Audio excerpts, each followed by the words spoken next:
The barrel was bigger than her arm. She held it like a doll. Her eyes didn't blink, not once, as the ash fell around them both. Haskins saw her through the good eye, the left one, the one that could still tell the difference between smoke and sky. The right was a milky cataract, a ghost window that smeared the world into bruised light and weeping shapes. He had learned to trust the left, to lean into its narrow field of truth. And the truth now was a girl made of soot, standing in the heart of a silence that was still screaming. The smoke had pulled him from the tree line, a pillar of greasy black that promised carrion or catastrophe. He had been checking his traps for marten and fox, the winter pelts thick and rich. The air had tasted of pine and cold stone, and then, suddenly, of burning fat and hair and seasoned wood. He had followed the taste, his worn boots leaving soft divots in the moss and old snow. He walked for nearly an hour, the pillar of smoke his only guide, a dark finger pointing down from a slate-gray heaven. The settlement wasn't on any of his maps. It was tucked into a fold of the hills he usually skirted, a place the game trails seemed to avoid. Or perhaps it hadn't been there last season. People were like that now, appearing and disappearing like mushrooms after a rain, building their precarious lives in the quiet places and hoping the world would forget them. The world rarely forgot. There were no bodies. That was the first horror. There was only the ash, a universal blanket that covered everything, thick and soft as fresh fallen snow.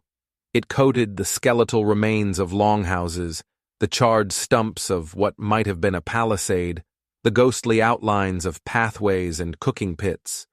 The fire had been brutally efficient.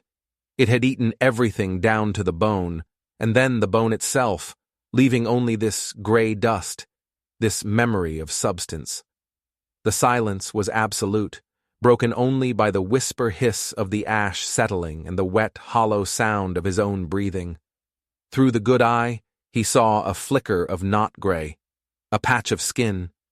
He thought it was a corpse the fire had somehow missed, and a cold dread, different from the ambient horror, clenched in his gut. He moved closer, his hand resting on the hilt of the skinning knife at his belt, a useless comfort. The shape resolved itself, not a body, not lying down, standing. She was so small, a toddler, maybe 2 winters old, maybe 3. Her hair, what wasn't matted with ash, was the color of wet straw. Her skin was a canvas of gray and pale pink. She was barefoot. Her feet were buried to the ankles in the hot, soft ash, and she didn't seem to notice. Her clothes were rags, scorched at the hem, but intact. And in her hands, she clutched a rifle. It was an old service rifle, a bolt-action relic from a war no one living remembered the reasons for. The wood of the stock was blackened and cracked, the metal pitted and dull. It was immense in her grasp. The butt rested on the ground beside her tiny foot, and the muzzle reached well above her head. She held the forestock with 2 hands, her small fingers wrapped around the wood, her knuckles white beneath the grime. She held it with a strange, solemn familiarity, the way a child holds a favorite blanket. Haskins stopped a dozen paces away. He was a big man, broad and weathered, and he knew his shadow could be a frightening thing. He said nothing. He watched. The air was thick with the ghosts of smells, pitch and roasting meat and something metallic and wrong. Ash motes danced in the air between them, catching the flat, indifferent light. Her eyes were the color of a winter lake, a deep, placid blue-gray. They were fixed on something beyond him, something in the shimmering, heat-hazed distance.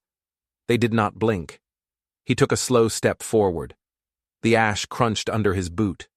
The sound was obscenely loud in the stillness. The girl didn't react. Her focus remained unbroken. It was as if he wasn't there. As if the whole world had burned away and she was the only thing left, the quiet center of the devastation. Around her neck, almost lost against her grimy skin, was a thong of braided leather.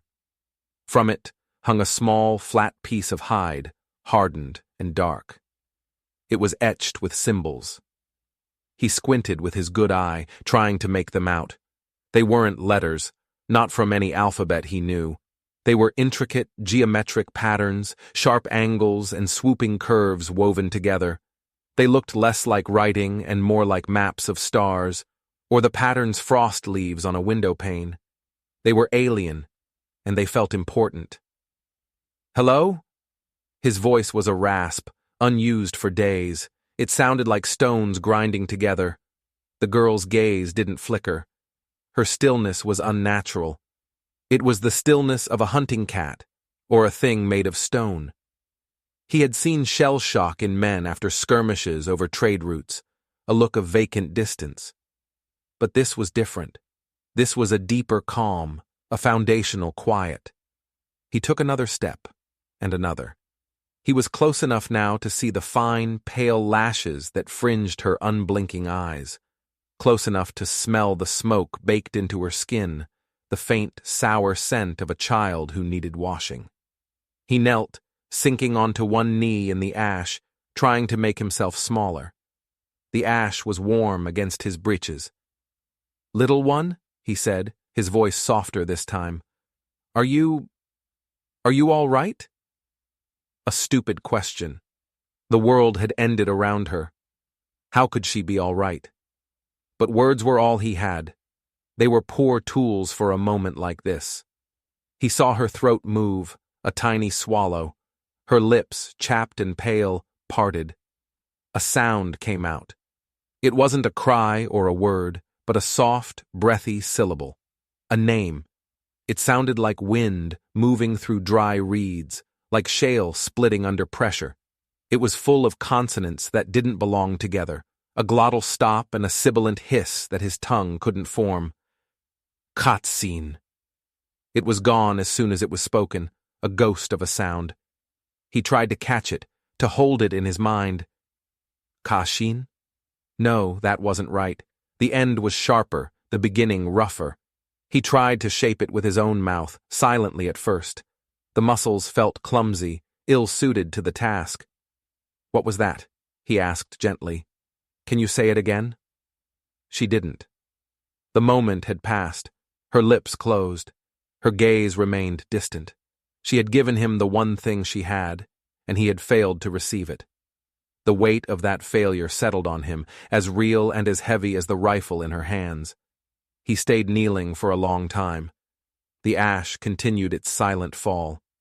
A breeze stirred the ruins, and a puff of soot rose from a blackened beam, dissolving into the air.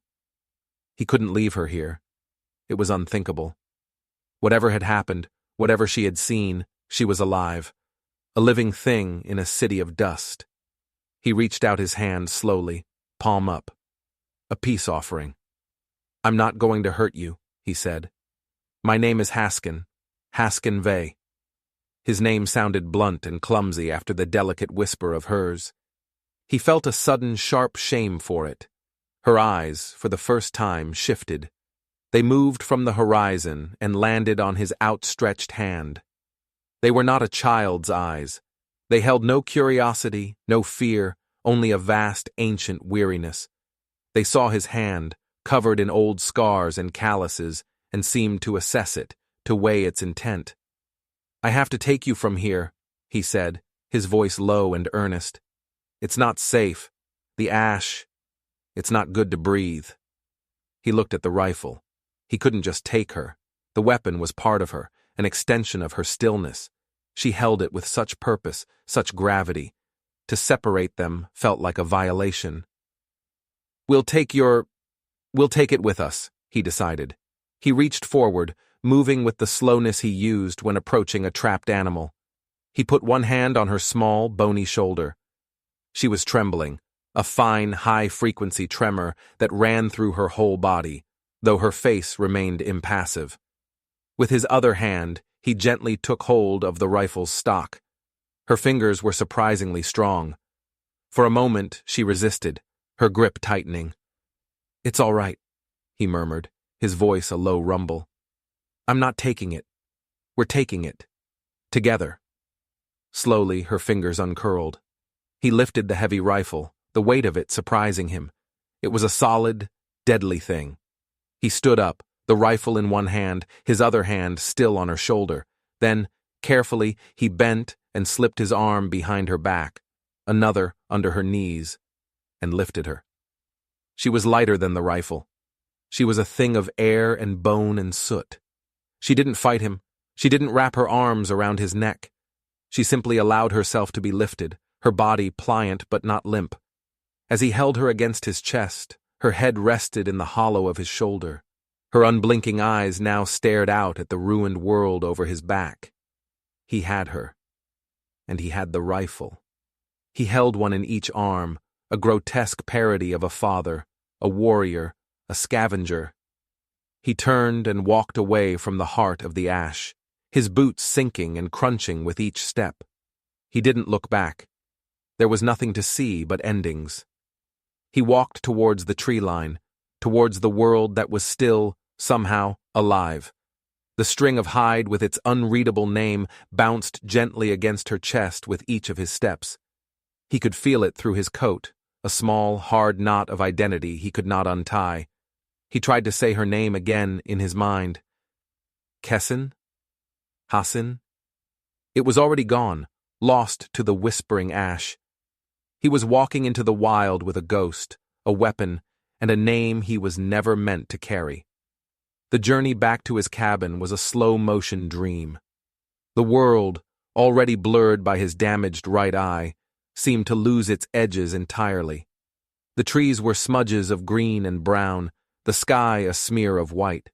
The only sharp things in his universe were the child in his left arm and the rifle in his right. He felt them as anchors to the real, their weight a constant reminder of the choice he had made. The child did not sleep. He felt the tension in her small body, a wire pulled taut. Her head stayed turned over his shoulder, her eyes fixed on the path they were leaving behind, watching the pillar of smoke shrink and finally disappear into the gray canvas of the sky.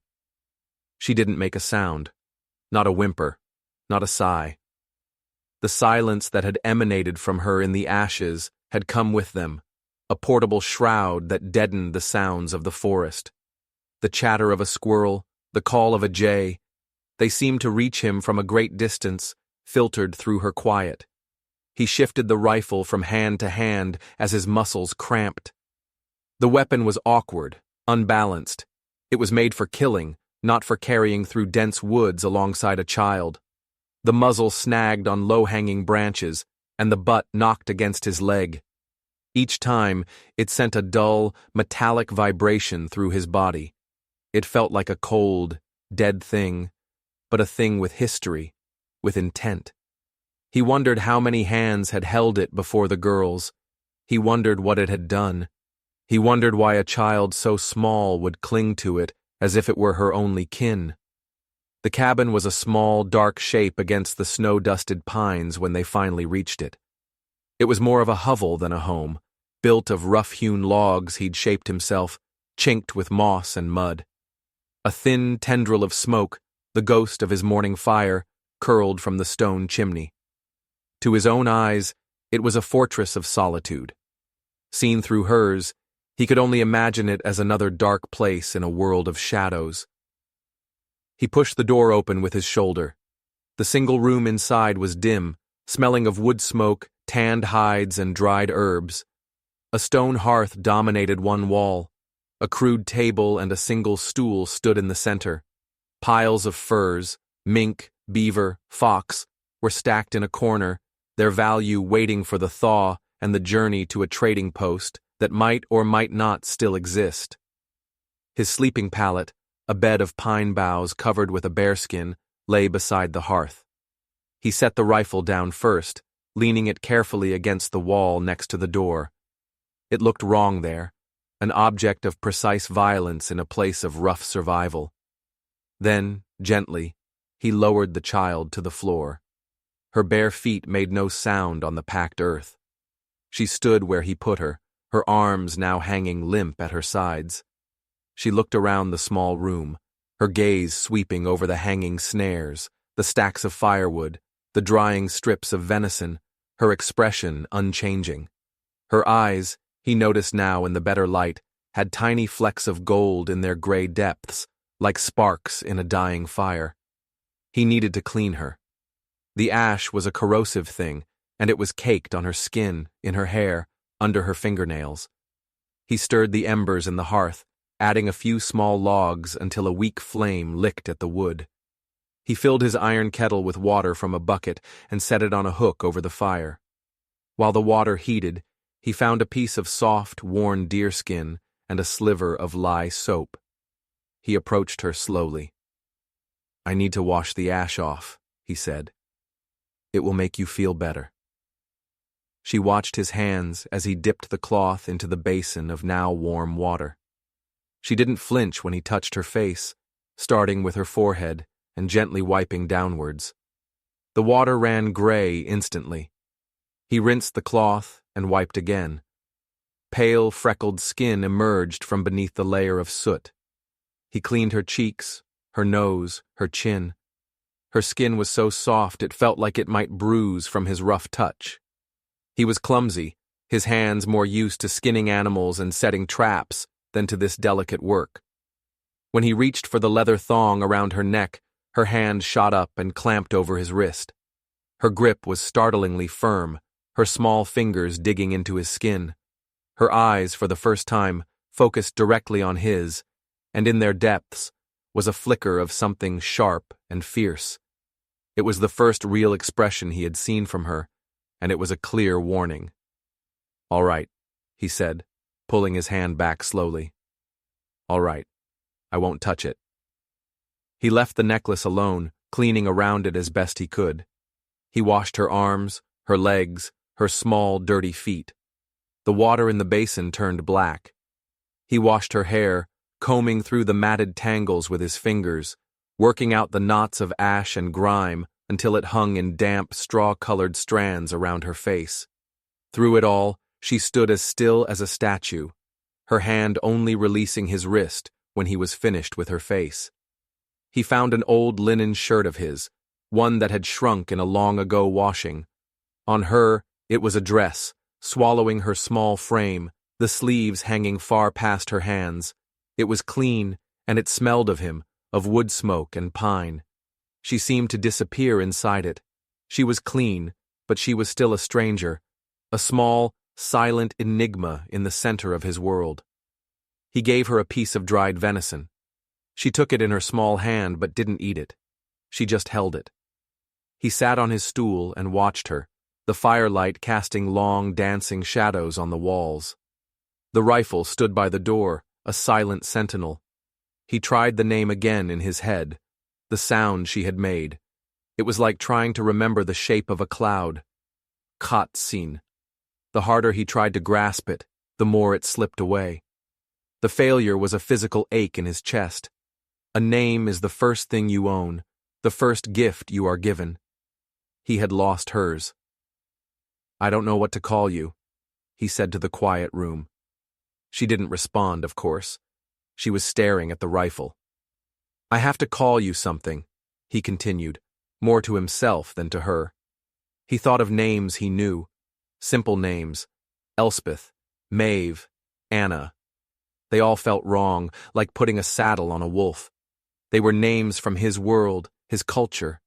They had no connection to the etched symbols on the hide around her neck, or to the burned-out settlement she had come from. He looked around his cabin, at the tools of his life. Snare, knife, axe, hide. He needed a sound, not a name, a placeholder, a way to address the small, silent being who now shared his space. He listened to the fire crackling. A log shifted, and a bright spark flew up the chimney. Spark. It wasn't a name. It was a description of a moment. A brief, bright thing born of fire and gone just as fast. "Spark," he said aloud.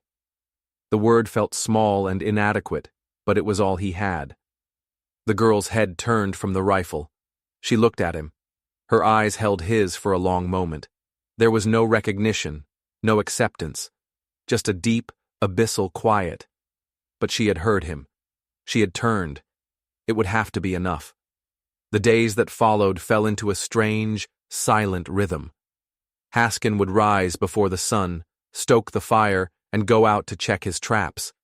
He was hesitant to leave her alone, but the need for food and pelts was a constant, unforgiving pressure. The first time, he stood outside the door for a full minute, listening. He heard nothing. When he returned hours later with 2 rabbits and a dusting of fresh snow on his shoulders, he found her exactly where he had left her, standing by the hearth, staring at the flames. The piece of jerky was still in her hand. He learned to move around her silence. He spoke to her, not expecting a reply, but to fill the oppressive quiet. He told her about the different kinds of trees, the way to read animal tracks in the snow, the names of the winter constellations he could see with his good eye. He spoke of his own past in fragments, of a wife lost to fever, a son who had gone east for a war and never returned. He was talking to her, but he was also talking to the ghosts that filled the corners of his cabin, ghosts she now shared the space with. She began to eat, but only when he wasn't looking. He would leave a small bowl of stew or a piece of pan-fried rabbit on the table and turn his back to mend a snare or sharpen his knife. When he looked again, the food would be gone. She moved with a stealth that was unnerving. Sometimes he would turn around and she would be in a different part of the room, with no memory of her having moved. She was like a ghost in his own home. Her world seemed to consist of 3 points: the hearth, the window, and the rifle. She would stand for hours staring into the fire as if reading stories in the embers, or she would stand on the stool to look out the single small window, her breath fogging the crude, wavy glass, watching the snow fall on the silent forest. But her gaze always returned to the rifle. He never touched it again. It remained by the door, a piece of the outside world he had brought in, a constant reminder of the ash and the silence. He watched her with it. She would sometimes approach it, not touching, but just looking. Her eyes would trace its length, from the dark, cracked stock to the cold steel of the muzzle. Once, he saw her reach out a single tentative finger and touch the trigger guard.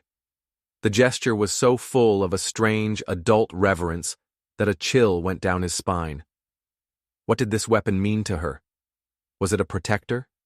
A memory? The last remnant of a person she had lost? He studied the necklace when she slept. She slept as she lived, silently, without moving. She would simply lie down on the small pallet he'd made for her near the fire, curl into a tight ball, and her breathing would deepen. In the flickering firelight, he would kneel beside her and examine the etched symbols on the piece of hide. He traced them with his finger, trying to feel their meaning. They were not just decoration. They were precise, deliberate. He began to see patterns, repetitions. One symbol, a sharp triangle with a line through it, appeared several times. Another, a spiral that tightened into a dot, was at the center. He tried to draw them on a piece of scraped birch bark, but his clumsy copies lacked the grace and certainty of the originals. They were a language, and he was illiterate. The necklace, her true name, was a locked door, and he didn't have the key. One evening, as a blizzard raged outside, rattling the door and piling snow against the walls, he was cleaning his skinning knife by the fire. Spark, as he now called her in his mind, was on her stool, looking out the window at the swirling white chaos. The cabin was warm and filled with the smell of pine smoke and cooking meat. For a moment, it almost felt normal. Suddenly, a log in the fire split with a loud crack, sending a shower of embers onto the hearthstones. It was a common sound, one he'd heard 1,000 times. Spark flinched. It was the first uncontrolled, childlike reaction he had ever seen from her. She didn't just flinch, she threw herself off the stool and scrambled into the darkest corner of the cabin, pressing herself against the cold logs of the wall. She drew her knees to her chest and buried her face, her small body shaking violently. Haskin's heart lurched. He put the knife down and moved towards her slowly. "It's all right," he said softly. "It was just the fire. A log popped. It's all right."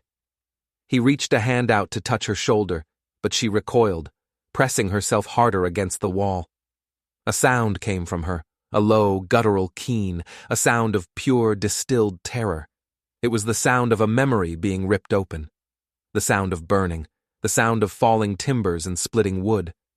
He stopped, his hand hovering in the air. He understood. It wasn't just the noise. It was the crack of wood breaking, the sudden shower of sparks. It was the fire, but not his fire. It was the other fire, the one that had eaten her world.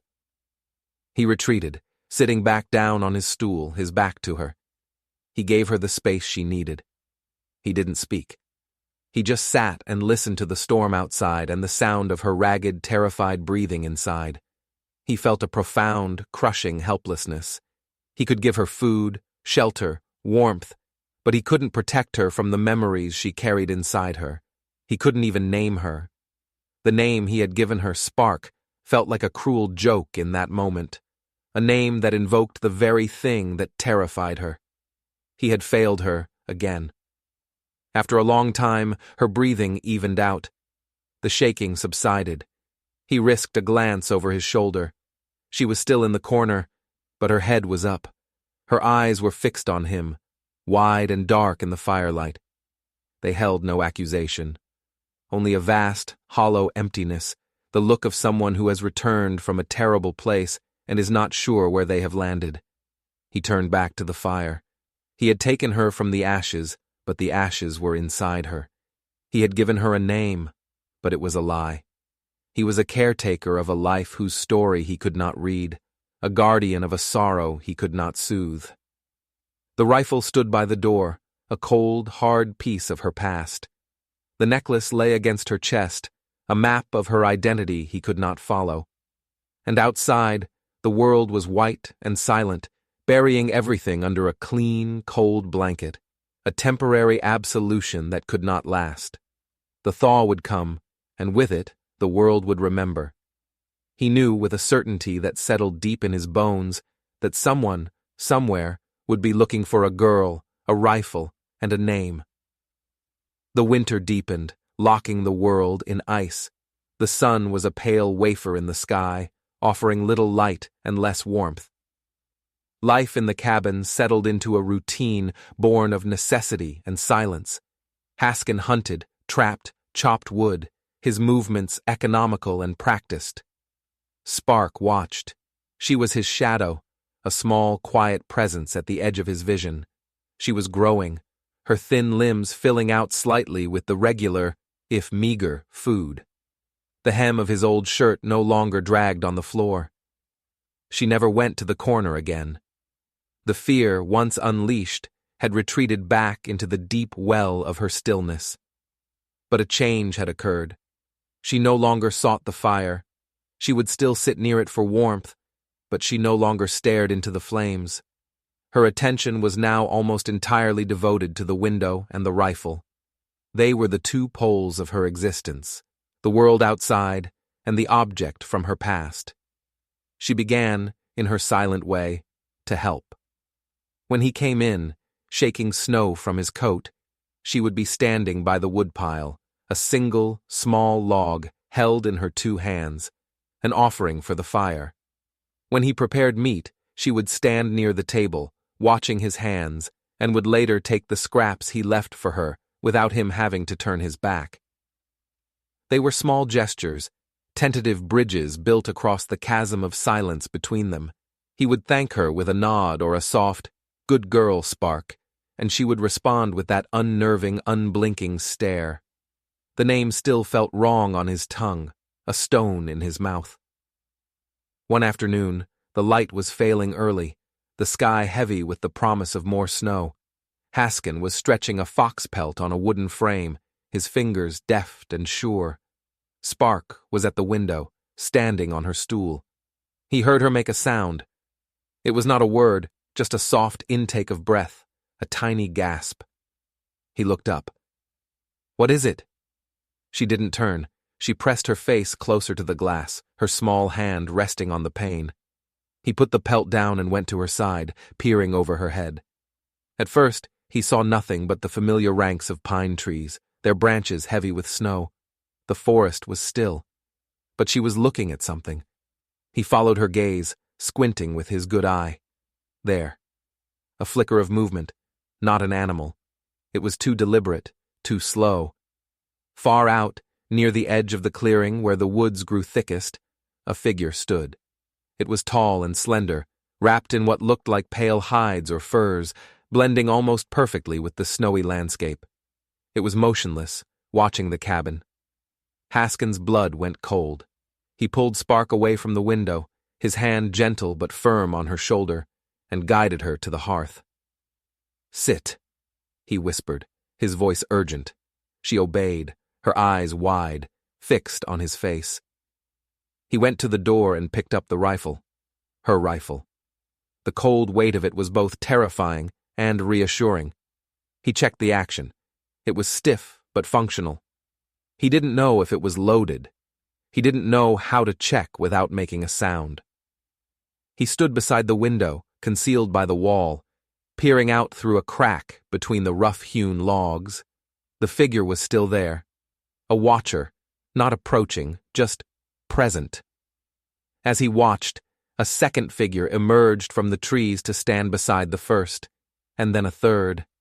They were ghosts against the snow, their forms indistinct in the fading light. They carried no visible weapons, but their stillness was more menacing than any brandished axe.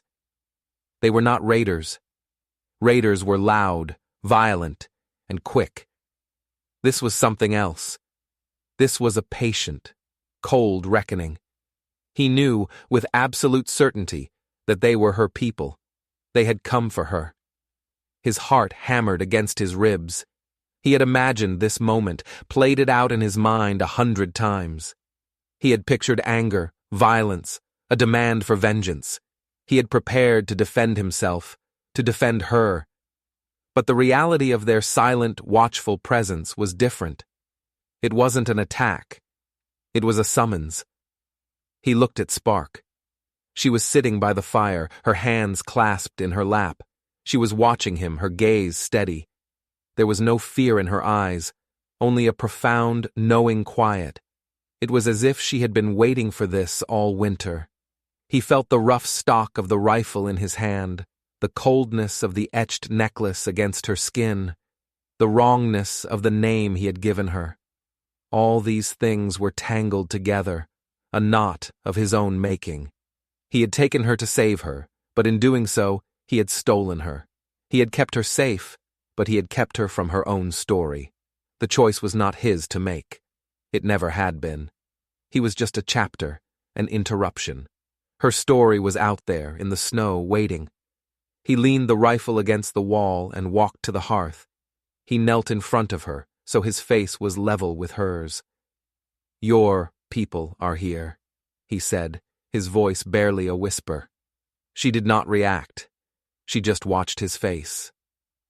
We have to go out," he said. He didn't know if he was making the right decision, only that it was the only one he could make. To hide, to fight, would be to compound his arrogance. He was a fur trader, who had stumbled into a story far older and more complex than his own. His role was ending. He stood and put on his heavy coat. He wrapped Spark in a thick wolf pelt he had been curing, cocooning her in its warmth. He picked her up.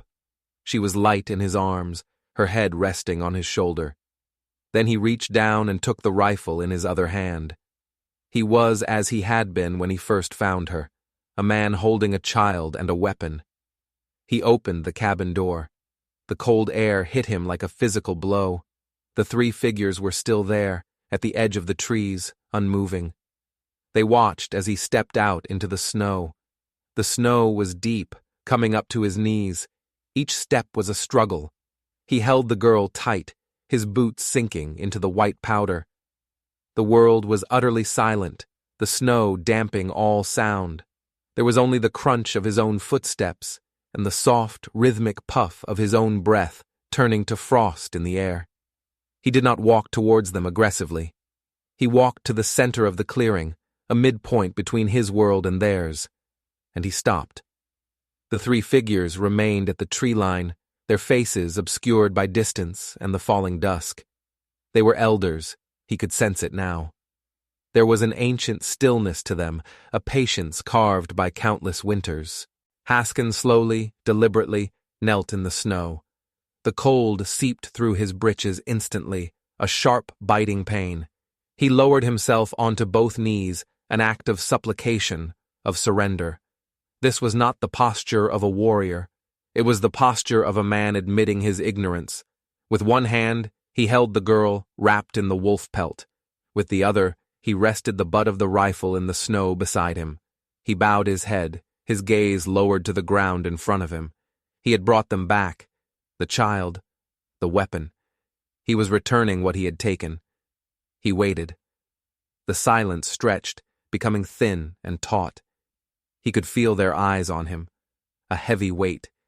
He could feel Spark's light weight in his arm, her calm, even breathing against his neck. Then there was movement. One of the figures detached itself from the tree line and began to walk towards them. It was a woman, her hair long and white, braided with beads of bone and dark wood. She was wrapped in furs the color of snow hairs, and she walked without a sound, her feet seeming to float over the surface of the snow.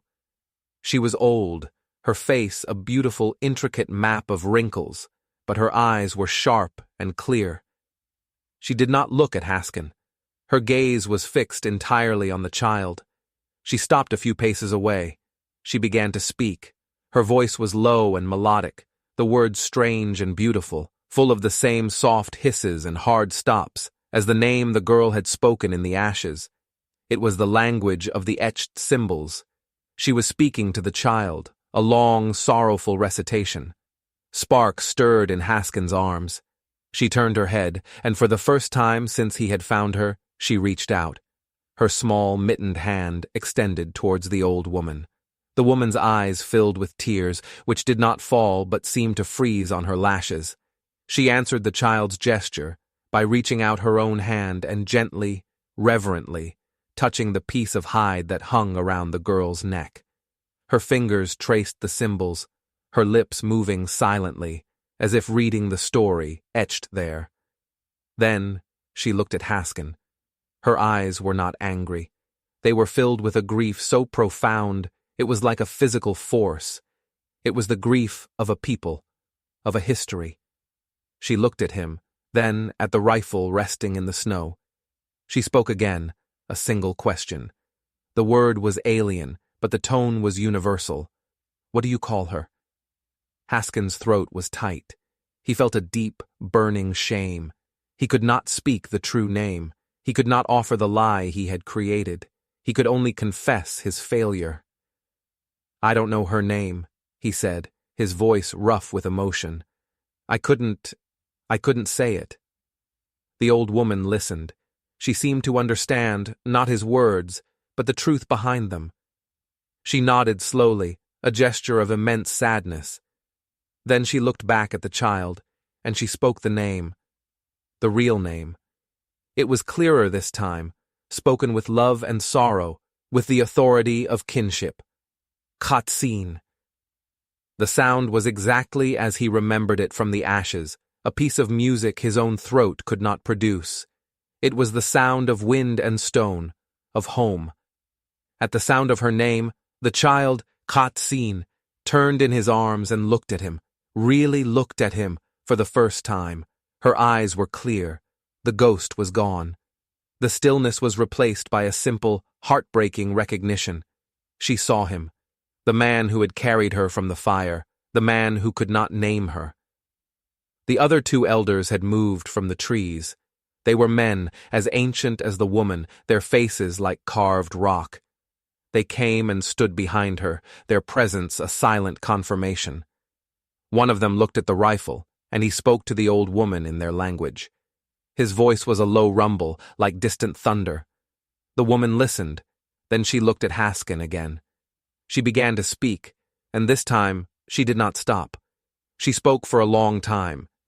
He did not understand a single word, but he did not need to. He listened to the cadence, the rise and fall of her voice, the sorrow and the steel woven into it. He knelt in the snow, the child in one arm, the rifle by his side, and he listened.